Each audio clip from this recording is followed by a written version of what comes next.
All right, you guys, here we go. Thanks for tuning in to virtual training number 3. I think the concept of this is that we want to save time and make it worth your while to sit down and hear from us and hear a little bit about what's going on in student ministry, but also to equip you with everything that you need to encourage students throughout the week. And what's funny is we call this virtual training, and the concept is it's virtual, it's via the internet. But I think what's funny about the name is you could walk away from this wondering if you were trained or not, because it was virtual training. It's kind of training. And so this is another one of those episodes of virtual training where hopefully you leave encouraged, equipped, and you feel better about being a small group leader and encouraging kids. Got a couple quick things I want to cover before I get to the meat of what we're talking about today.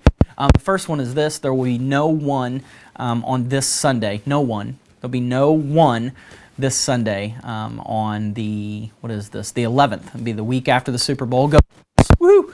The week after the Super Bowl. So this is the 11th. Instead, what we've chosen to do is that we want to celebrate baptism with everyone in our church. If you've never been to one of WCC's baptism services at the Warsaw Community High School swimming pool, this will be an opportunity for you to sit in the crowd and to watch people celebrating life change and to celebrate life change with them, really. Baptism is nothing more than an outward expression of an inward declaration. And so people, a couple hundred people on Sunday will publicly go forward and declare allegiance to Christ. And so, we just want to carve time for our kids and for you guys to be there and celebrate that publicly with folks. So we won't be back until the 18th of February. So I hope to see you that night. Also on the 18th, we'll have another non-band worship night. We got some really good feedback. I hope it wasn't limited feedback. I hope a lot of you felt that the last non-band worship night was good. We're going to do this periodically to help kids understand that business has to happen with moving lights and 10 guitars and a drum set and Abe and the right environment. We want them, when they land in college, to be able to turn on a CD and to be able to connect with God in a meaningful way. So without the band, lights, bells, whistles, and all that. So the 18th is another one of those. We're on a schedule to do those kind of once a month, and so I'm excited about this next one. It's going to kind of conclude our series about listening, and we're actually going to give kids a chance to just sit and listen. I mean, we've bought 400 pairs of earplugs, and we're going to ask them for a couple of minutes to just put in earplugs and sit and dial into what it is that God has to say to them. So anyway, the 18th should be really good. And then Evan has talked to you guys, and I'm going to take complete responsibility for this. Evan has mentioned this several times on Sunday nights to you all about our March 4th Battle of the Air Bands. And here's what we've done. And really, I'm going to take responsibility for this because I'm the one who's done it. We're going to back off this Battle of the Bands idea right now.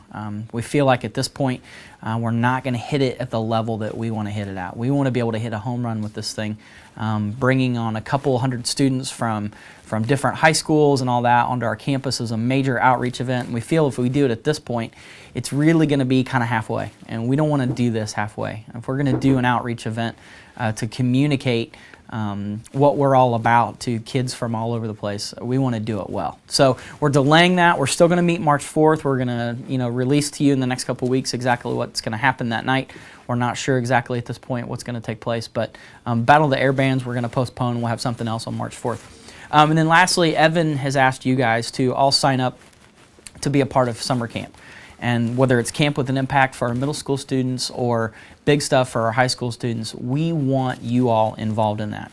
It is such a unique and significant and huge shared experience with these students and with each other that we feel like, you're our first line of people that we want to be there because you're the folks who are building into these students all the time.